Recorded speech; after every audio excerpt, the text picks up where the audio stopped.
Well, good morning, everybody. Welcome. I'm Mark Huxley, and for the next 45 minutes, I'm going to be helping navigate us through today's Knowledge Mile 695th Lord Mayor's lecture. Today's title being Generations, Does When You're Born Shape Who You Are? So a quick rundown of how the session is going to work. I shall properly introduce our esteemed lecturer, Professor Bobby Duffy, in a moment, and he's going to speak for about 20 minutes, which should leave us lots of times for interesting and active questions. So just in asking the questions, on the top right of your screen, you'll see a speech bubble with a question mark in it. Please put your questions in there. Don't put them in the chat. Please don't put hands up. We can't see any of those. So we'll miss your valuable input to it. So we'll try and get through as many of the questions as we can, but fear not, if yours is missed, all of the questions with your details will be posted onto Bobby. So he'll be able to answer them if he's able. Session's being recorded, which you'll know, and it's going to be posted on the dedicated YouTube channel for the whole of the series. So it and all of the others sit in there. So Bobby, welcome. Thank you for joining us. I'm just going to kind of repeat what's on your bio. Professor Bobby Duffy is the Professor of Public Policy and Director of the Policy Institute. He's worked across most public policy areas in his career, 30 years in policy research and evaluation, including being seconded to the Prime Minister's strategy unit. Sits on several advisory boards, including chairing both the Campaign for Social Science and the Closer Advisory Board. Multi-time published author. First book, Perils of Perception, Why We're Wrong About Nearly Everything, draws on a set of global studies on how people misperceive key social realities, and very much, including the title of the book and today's lecture, the Generations book, which came out September 21, challenges myths and stereotypes around generational trends, seeking a greater understanding around generational challenges. So we had a quick chat beforehand. I've made it clear to Bobby that I am a baby boomer. He's already said things about me, so I just have to ask you, Bobby, be kind. I'm actually a millennial in disguise. So on that note, I'm going to pass over to you, sir. Thank you very much. Thank you, Mark, for that very kind introduction, and great to be here. And thank you to the Lord Mayor for this excellent series. Just waiting for the sharing to come up. Let me try that again. Here we are. There we are. I can share that. So hopefully now you can see my slides. Is that right, Mark? Yes, we can. Yeah. Very good. Great. So yeah, as Mark says, I'm going to talk about this book, Generations, Does When You're Born Shape Who You Are. And if I was trying to sum up the book in just a single sentence, it's that generational thinking is an incredibly powerful idea that's been horribly corrupted by terrible myths, stereotypes, and cliches. Because when you look back to the academic thinking on generations, it does bring in some of the biggest thinkers we've ever had in philosophy and sociology.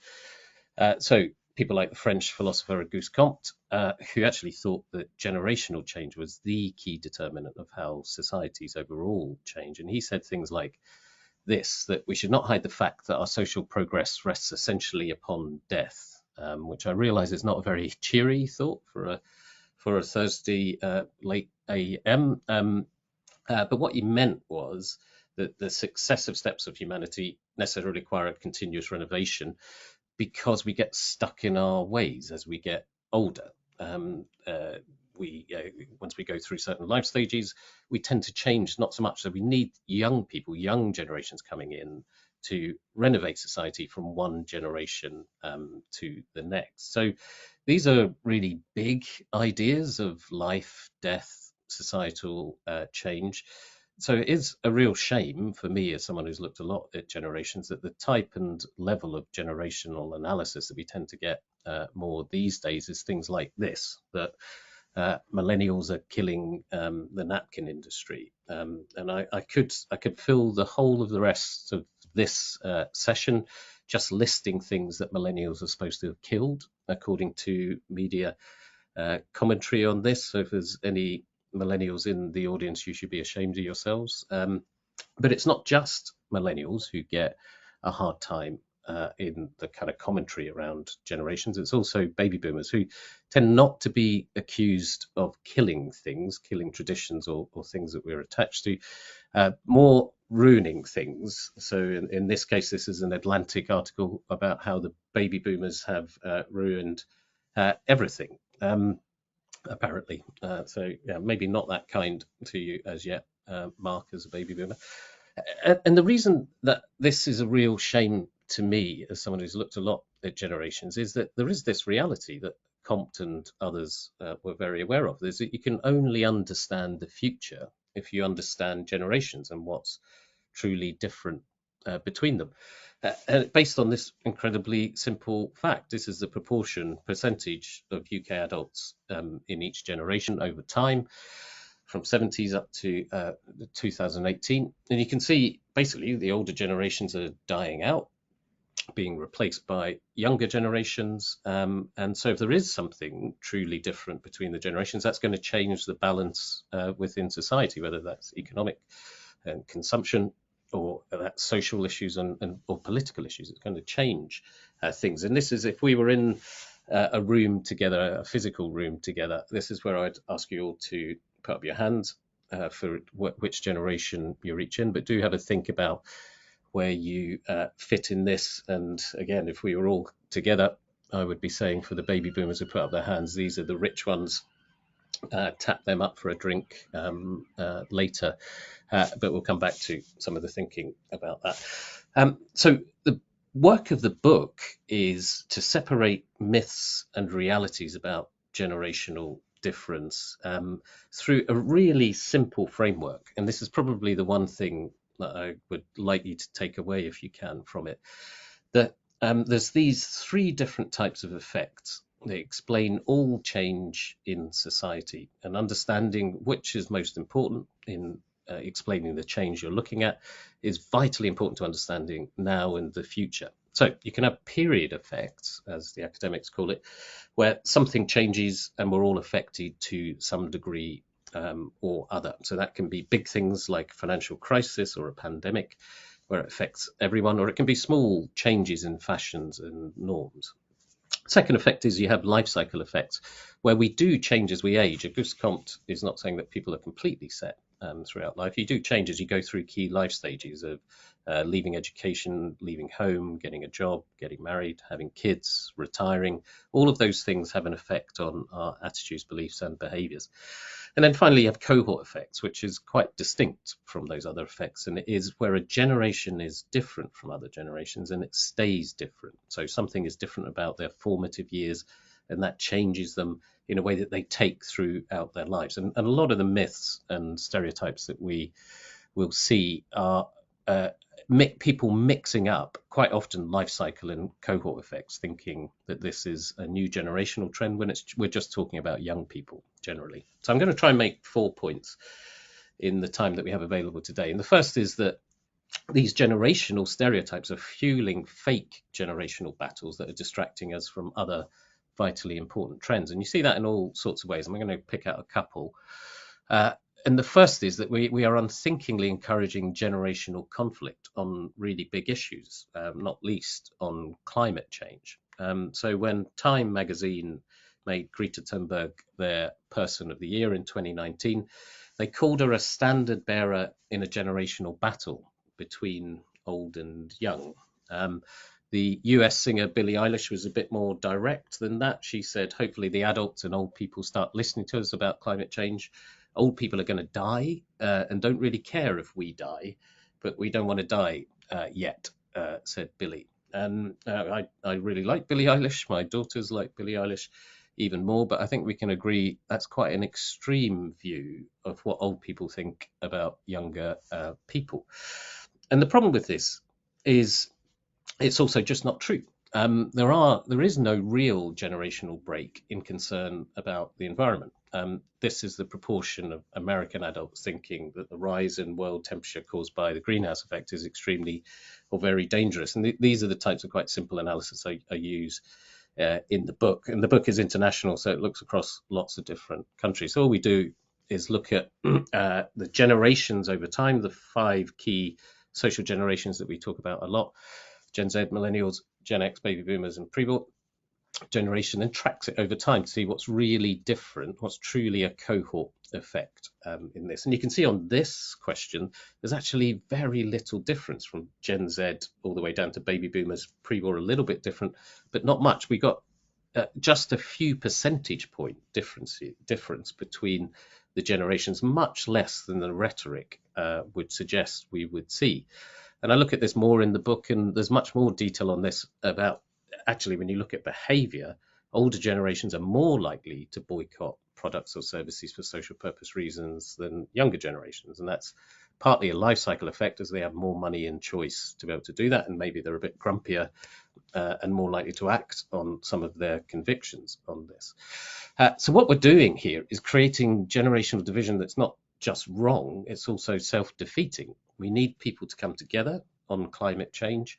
And what we're doing is sending a message that older people don't care, which is divisive and may lead to older people actually caring less themselves. So that's example 1. Example 2 is around culture wars, which are not down to a new generation of snowflakes or social justice warriors, as we often hear. And it's a slightly different point here, because the evidence on this does show that there are clear gaps between young and old on attitudes to race, immigration, gender equality, gender identity, sexuality, etc. But the key point here is they're not unusual gaps. We always expect to see a difference between old and young. In fact, when I look back across decades of survey data, there's this kind of fairly ironclad pattern where the youngest generation are twice as likely to be comfortable with changing norms than the oldest generation. So just to give you an example, if you go back to the mid-1980s and you look at an issue like whether women should stay at home and men should go out to work, the baby boomers were the young adult generation at this point, and they were half as likely to agree with that as the pre-war generation, their parents and grandparents. But then if you roll it forward to 2021 and you change the issue to something like whether we should be proud or ashamed of the British Empire, Gen Z, now the youngest generations, baby boomers are among the older adult generations, and Gen Z are half as likely as baby boomers to agree that that's the case. So the issues change, but the ratio between young and old hasn't really shifted very much. And one of the great joys, personally, of doing generational work is you get used to this over time. The more you see it, the more you recognize that it's not just inevitable that you've got this difference between old and young, it's also beneficial. It's something we should be actually looking for and celebrating to some degree. There were a group of academic demographers in the 1950s who called this type of generational difference a type of demographic metabolism for society that keeps us from becoming a stagnant pond. If we don't see a difference between old and young, we're probably not changing as much as we should as a society.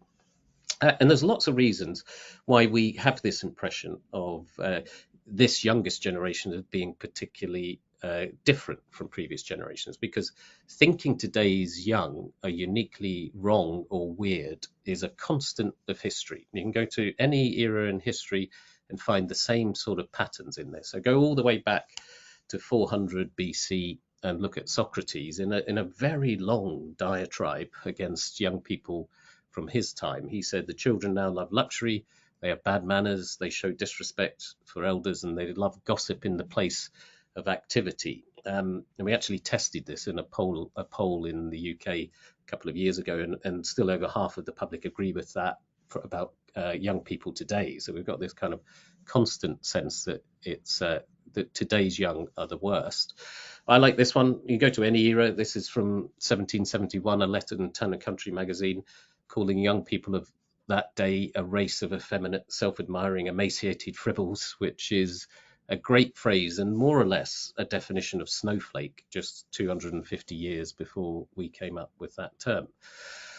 I think it's true to say that it feels more divided now between old and young. And I think that's for two main reasons.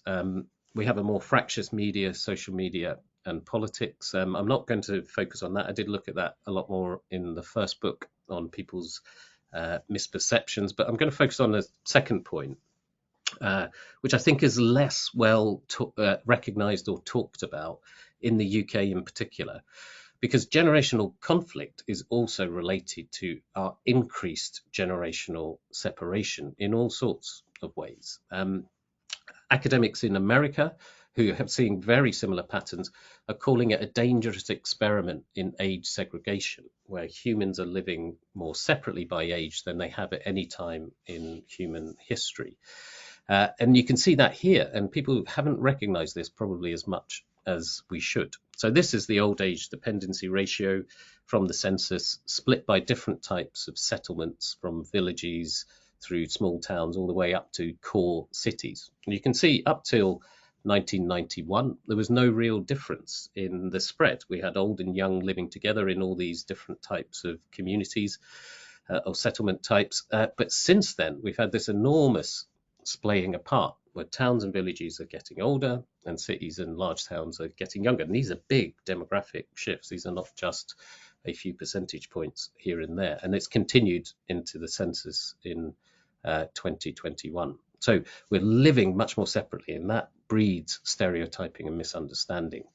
And I think there's a second reason that makes this worse, which is our digital lives are more important to us now than they were in the past, and sit alongside our physical lives. And we are doing very different things to different intensities on different platforms between the generations. So we got this feeling that there's older people are more involved in technology these days, more using technology, and that is true, but it's still the biggest gaps between generations that I see in any of the analysis in the book is on digital and technological behaviors. So this is the proportion of French adults using online social networks every day, and you got nearly every Gen Z, quite a big drop to millennials, bigger drop to Gen X, my generation, and then baby boomers and pre-war still at very low levels of use. So we've got pretty separate digital lives still, increasingly so in some cases. And separation fuels stereotyping, and that's a lot of what we see in generational analysis. And some of it is just good fun. Don't know whether you've seen this, a Facebook or Meta group where it's called a group where we all pretend to be boomers, where the only rule, it was set up by a couple of 20-year-old Americans, and the only rule is you have to post as if you are a baby boomer, which basically means you don't understand the rules of social media in terms of this group. And it's good fun. You should have a look if you haven't. It's got all sorts of things in there, capitalized political rants like this: my grandson forgot to call me on my birthday, thanks Obama. Lots of disgusting medical queries like this one. And then the ones I like make me giggle most, which probably says more about me, is the ones where people are putting very sad messages on the top of laughing emojis and things like that. So it's good fun. But interesting, in an interview between the founders and moderators of this group on Facebook, they say they do have to moderate it very actively because it quickly turns into quite stigmatizing negative stereotypes of older people, whether it's racist or misogynist. So even this kind of fun can be quite disruptive. And while it's only half a sentence on this slide, there's quite a lot more in the book about the real strong evidence of the benefits of intergenerational connection. And we're losing that through this separation, and then that separation leading to this stereotyping and conflict between generations. And a lot of this fake conflict distracts us from real important generational trends, where a key one is that inequality is increasingly generational and intergenerational. And I know this audience will be very familiar with the economic data and financial data on this, so I won't labor this too much, but there has been an extraordinary concentration of wealth by generation in the US, in the UK, in lots of countries. And this, just one example from the US, of the share of national wealth owned by each generation by the median cohort age, just plotting this over time. You can see the baby boomers racing away here. And why it's useful to look at this by age as well as generation is it allows us to compare generations when they were the same age. So if you look at baby boomers when they were an average age of 45, they owned 42% of the wealth, private wealth in the US. Generation X, my generation at the same point, owned 15% of national wealth. So we've had this enormous concentration, enormous growth in private wealth, concentration among a particular cohort. And that leads to all sorts of things for now and the future, where that wealth is going to flow down, but very unevenly, because not all baby boomers made it big. So life chances are increasingly set potentially by family resources. And that is one of the big dynamics that people in the US and here are worried about in terms of the end of the American dream, and where you start in life is where you finish in life increasingly. So it's a big worry. I will just show you one example from the UK, because that wealth concentration mirrors extraordinary changes in home ownership. So this is the proportion of different generations who own their own home. Pre-war generation and baby boomers followed an incredibly similar path. It looked like my generation, Gen X, were going to race up to meet them, and then just got deflected away by the huge rise in house prices in 2003-4, and then the crash that came afterwards. And poor millennials didn't really get started. It's gone up a bit now, but a much, much lower base. And it's worse than that for millennials in many ways, because not only do they have lower ownership, they also get blamed for it as well, that it's their own behavior. So Kirsty Allsopp did really spark a Twitter debate when she said, effectively blamed millennials themselves for not being able to buy their own property because they were living an EasyJet, coffee, gym, Netflix lifestyle, and previous generations didn't spend that sort of money. I'm much more with Matt Zarb-Cousin, journalist, who said, to be fair to Kirsty Allsopp, if you cancelled your Netflix and Pure Gym subscription, instead save that £40 a month, as long as the housing market doesn't go up at all, then in just 54 years, you'll have enough for a deposit on an average house. So final point I wanted to make is it's not surprising then in that context that we're losing faith that things will be better for our kids than us. And that's one of the real themes of the book, that we have got this loss of optimism across more developed countries in particular about the future for young people. So this is the proportion who say that today's youth will have a better or worse life than their parents. And this is a 32 country study.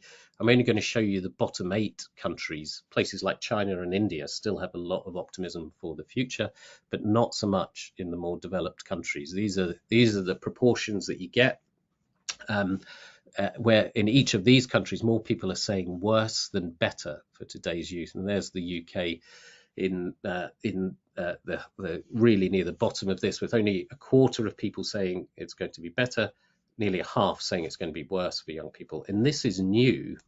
We asked the same question back in 2003, and those proportions were reversed, where half thought better and only a quarter worse. And that's the real point of the book. We're so interconnected across the generations that this isn't in the end about old versus young. We really care about what's going to happen to our children and grandchildren.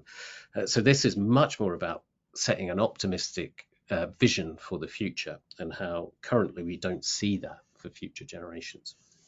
So just to sum up, from my perspective, generational thinking is vitally important. To do it well is vitally important, because when you're born does matter to who you are, how you develop as an individual, and generations do change society. But the sad thing is that most generational analysis that you'll see in the media and in commentary is a mix of fake conflict and horoscope, really. No more predictive power than astrology when you look at how some of this is used. And you should be very careful with people who are selling you generational differences and the solutions to generational differences.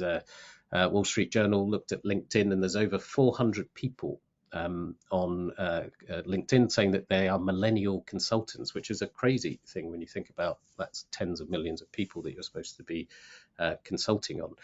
But I think it's worth fighting to keep strong generational analysis rather than binning the whole idea. But I realize I may have a slightly different view of that, because I'm Generation X. We never get picked on any of this. We barely ever get mentioned in any of this compared to millennials, Gen Z and baby boomers. I'm very much with Jonathan Walker, who said, I'm neither a millennial nor a boomer. I come from a generation so relevant that people can't even be bothered to hate us. Thank you. That was hugely interesting, Bobby. Thank you. And we got lots of questions starting to come in for you now. So we'll take them kind of in the order that they're coming in. Razia asks, what age range is considered old/young officially? Is there a meter point for that? Gosh, no, I don't know. I feel very old already. But it does vary day by day. No, I mean the old age dependency ratio is related to retirement versus working age, but even that is so fluid now, with people coming out of the employment market early and people having to work much later. So no, I mean there's quite a lot in the book about our shifting life cycles, and I think that is a really important trend. Is one of the generational truths that is put forward, that this isn't a myth, is that adulthood is being delayed now compared to in the past. So people stay in education longer, they live at home longer, they get married later, they have kids later, and then careers go on and move around much more. So that is a real trend. So the kind of how we live our lives, and that goes alongside increasing health into later years for people. It's quite a fluid view of how your numeric age relates to where you are in your life cycle, life stages. So I think it's a constantly shifting thing. I have to say, some of it is kind of slowing down. Our life expectancy increases in the UK have stagnated entirely. Healthy life years at the end of life are stagnating too. So we have got these pressures where we did think we were just going to be constantly living healthier, longer lives. That seems to have stalled with all the economic problems that we've had in the UK and the US on average. So much more fluid than that, much more fluid. And I think it's a really useful question to flag this real trend of delayed and more fluid life cycles. Yeah, which actually is interesting and almost a perfect segue into the next question that came in from Simone, which says, thank you for the talk. Can you talk about two other potential shifts, please? The great wealth transfer, where boomer pre-war money is set to go to millennials and Gen Z and onwards, obviously. And secondly, and I think this gets much to the point you were just making, the squeezing of Gen X, who must fund 3 generations, care for the elderly parents, their own households and school fees, childcare for their own kids. And I think, sorry if I might put one adjunct in that, with a much longer life expectancy, funding their own pensions and everything else that's going to come on behind that, not just mortgages. Wow. Yeah, no, great. Two really great questions, and really, really, really big ones. I think they get to the crux of a lot of it. On the first one about the transfer of wealth, I do think that is the big economic trend that we're going to see. I think it is true to say that the economic story of the past 20, 30 years has been the increase in private wealth and the importance of private wealth relative to income in how people feel economically, because wages stagnated, wealth has increased, but has become concentrated among smaller proportion. And then the fact that it's concentrated within a cohort is a really key dynamic here, because it does mean that it will flow down very unevenly. And lots of, the economics think tanks from IFS to Resolution looking at that and thinking about that very carefully about how it's going to flow down. And it raises all sorts of questions about not just the inequity of that and how that's going to affect it. It also helps fracture younger generations, because some younger generations are going to do pretty well out of this flowing down. Some in the younger generations are going to do pretty well in that flowing down, and others are going to get nothing. So it's a very fragmenting trend if we don't intervene. So it does raise those big questions about wealth taxation generally, and then inheritance specifically, and how we're going to deal with that. I mean, the things to bear in mind, and this is, the important work on this is that the modal age of inheritance is 61 now, because people do live longer. So that is the most common age at which you actually inherit. So this is not going to save millennials in their 40s, not many of the millennials in their 40s, by these massive inheritances. You get your inheritance quite late, so you're going to have to go through a lot of life without it. Equally, it does change behaviors and how you live your life if you know that money is coming.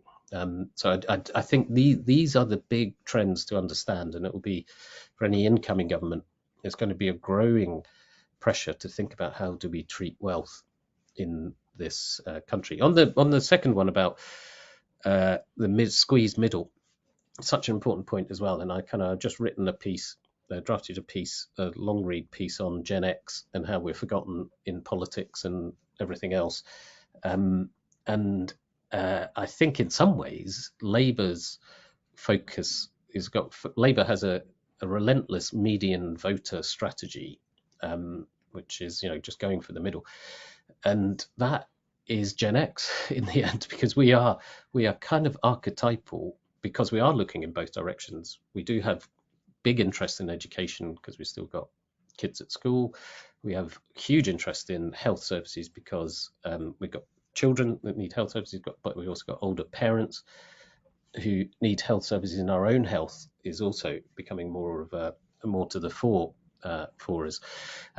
So that squeeze middle Gen X type model is largely been ignored politically, and because there's been a really eye-catching age divide in our politics, where the biggest age divide that we've ever seen between old and young, and which parties they support, that naturally draws the attention. But it'll be interesting to see in this election, which is much more about the average, because it's almost like old and young are cancelling each other out now in terms of their voting patterns. That middle group, understanding the priorities of that middle group, I think is going to come more to the fore in the upcoming election. Mm-hmm. Okay.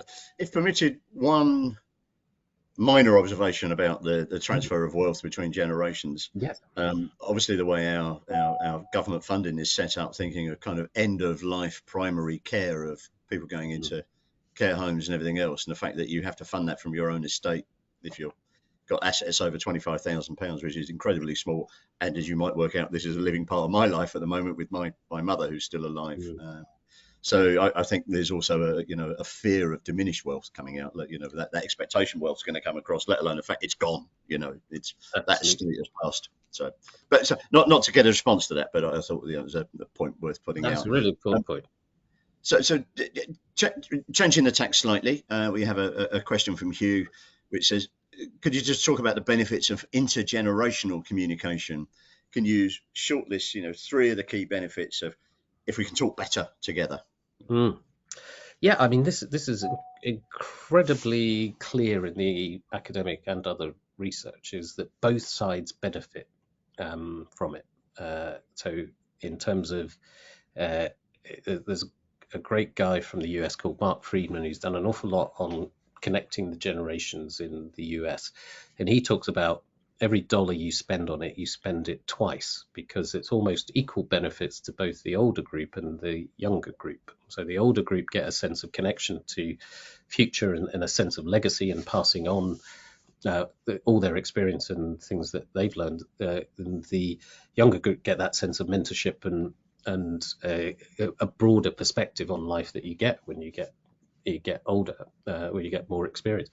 So there's really clear evidence on it, but the challenge that we have is all of these forces that are pushing us apart, which are physically where we live, these are really strong mega trends of cities getting younger, outside cities getting older, for all sorts of reasons, for increase in university education, which tend to be in those sorts of places. Immigration is a big factor because immigrants tend to move to cities in similar sorts of areas, and they're younger and they have more children, and that kind of continues that cycle. All sorts in the economic concentration, all of those types of things pushing us apart, and all the initiatives that try to bring us together, which there's loads of great ones about how you connect older people to reading in schools, or physically connecting schools to care homes, or universities to care. All of these types of initiatives and befriending type things are very small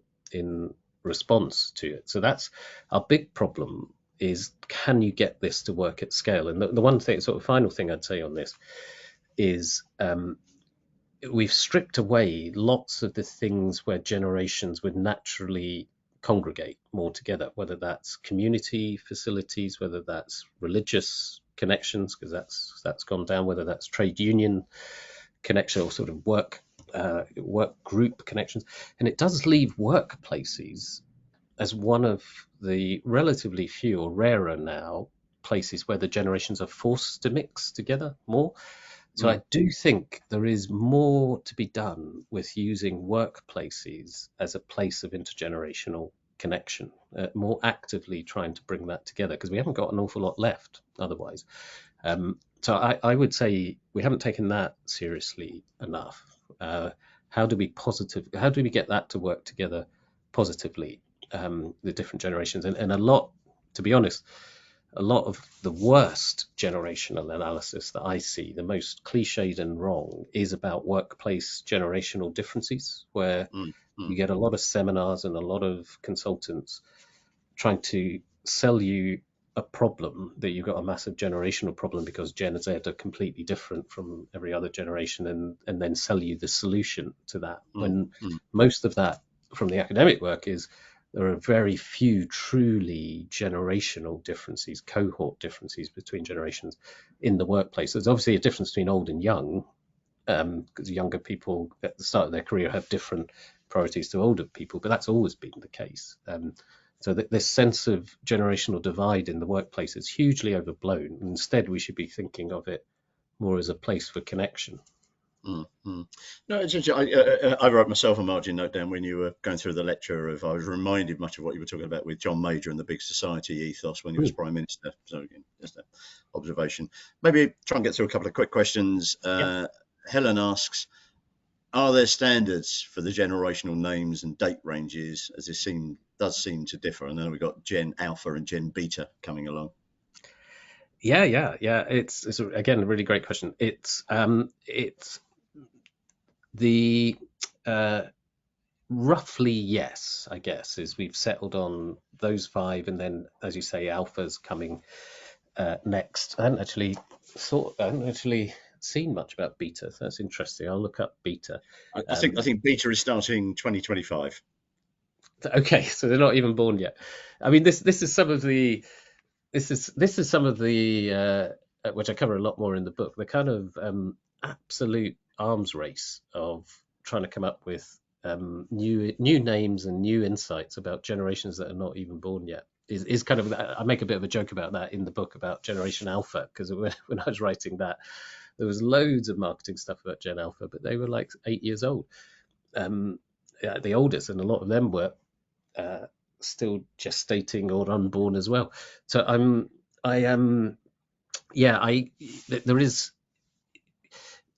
So to answer the question first, there is rough idea of roughly these, I think, but it does change. The start dates and the end dates of each of the generations can be a couple of years out, a year or two out, depending on exactly which outlet you're looking at on this. We Pew Research in the US tends to be the people that people look to say that's pretty much close to the official definition, and I kind of mirror that too. But I've had lots of discussions with Pew, because they got there was an academic-led letter that 150 or 200 academics signed, saying, please stop using these generational labels and definitions, because it's just nonsense based on stereotype. And what Pew did, I think, is quite sensible. They have reined in their use of the labels for when you're just looking at age groups. So one of the messages from this, if you are talking about say 18 to 25 year olds, don't call them Gen Z, call them 18 to 25 year olds. If you're looking at Gen Z truly over time, whether this generation is changing or not over time relative to other generations, then use the generational labels. Because that has become a really easy shorthand for headline writers when they're not really talking about the generations, they're just talking about old or young, and it could have been the same for old or young at any point in history. But we are giving this sense of this is a unique characteristic of this particular generation. So I don't worry too much about the boundary definitions because maybe a year or two out here and there, but the broad patterns are the things that you should be looking at because this is not a precise definition. I don't worry too much about the labeling, and because that is like people chasing a marketing headline rather than trying to understand the true trends here. But what I would be aware of is when you see headlines that claim Gen Z are this or Gen Alpha are that, think about whether that's an age or a cohort effect that people are talking about. That is kind of that age period cohort effect is the key thing to work out. Is this really a generational change? And I'm not saying that for like academic precision. It's more understanding which of those it is helps you understand the future so much better, what's likely to be coming. Yeah. Okay. We've got kind of 3.5 minutes left, so hopefully maybe just a couple more quick questions then. So this is from Andrew saying, great talk, thank you. Regarding the charts that you showed from US and France, are we safe to assume the situation in the UK is roughly the same? I'm guessing it was that optimism, pessimism, and are we in the median? Yeah, or it could have been so some of the other line charts. So yes, I mean there are very similar patterns in across countries on things like technology use or climate concern. I have to say as well that the book looks across about 30 countries, and one of the themes within the book is you should always look at country before cohort, because national context still really matters. I think there is more justification for looking at generations globally now than there was in the past because we're much more interconnected through media, social media, and there's global marketplaces, those types of things. But still, the country you live in is a big determinant of these sorts of trends. There are huge differences, on all sorts of things. Like 4% of Swedes still live at home in their mid to late 20s, where it's nearly 50% in Italy and 30% in the UK. So you've got these really big, true differences in behaviours depending on country across generations that you need to bear in mind. Yeah. Okay. Actually, to be fair, I think we're probably running down now, but there's a little aside from Hugh that asked a previous question and said, note, it's worth studying the work of Gillian Tett, formerly Financial Times, and what she defines as Generation P, brackets, pick and mix. So there, I did tell you at the start, I feel like I am a baby boomer, but I'm in a millennial's body, so I'm not sure what pick and mix me, but we're running down on time. Bobby, there are a lot of other questions, and there were some really, really quite deep questions in there. So, as I said, they're all going to be sent on to you. Definitely worth a look through, and I should leave you whether you reply or not. There is a very direct one about King's College, which I did avoid. Okay. Well, even if you were being unkind to me at the start about baby boomers. Anyway, sadly, we are running down on time. So, just to call out some of the upcoming lectures that we've got coming through the first half of May. Global warming, energy costs, obviously a massive big topic around water poverty sitting in there. Fire risks involving lithium ion batteries. If I work in the insurance world, you would find me in the Lloyd's building if you could see the rest of my thing. It's a huge problem to the insurance industry at the moment, the horrific nature of how they catch fire. And what about St. Isaac? At another end of the spectrum, St. Isaac Newton, a genius and or a flawed character. Yeah, I'll leave your downward smile, Bobby, as that. So look, we're just down to some thank yous. So firstly, obviously, a huge thank you to you, Bobby. That was massively insightful, interesting. Definitely commend Bobby's books and other writings. So I'm sure available on Amazon and everywhere else.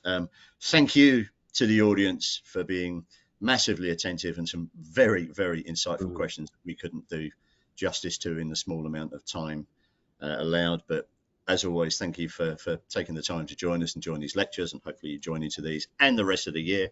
The whole list is on the Knowledge Miles website. And always thank you to the Lord Mayor for convening these very, very interesting gatherings. So I believe we are done. I believe we are at time. We're all going to be sent marching out the room by our host on this. So just a goodbye to you all. Wish you a happy rest of your day. And thanks again, Bobby. No, thank you, Mark. Really enjoyed it.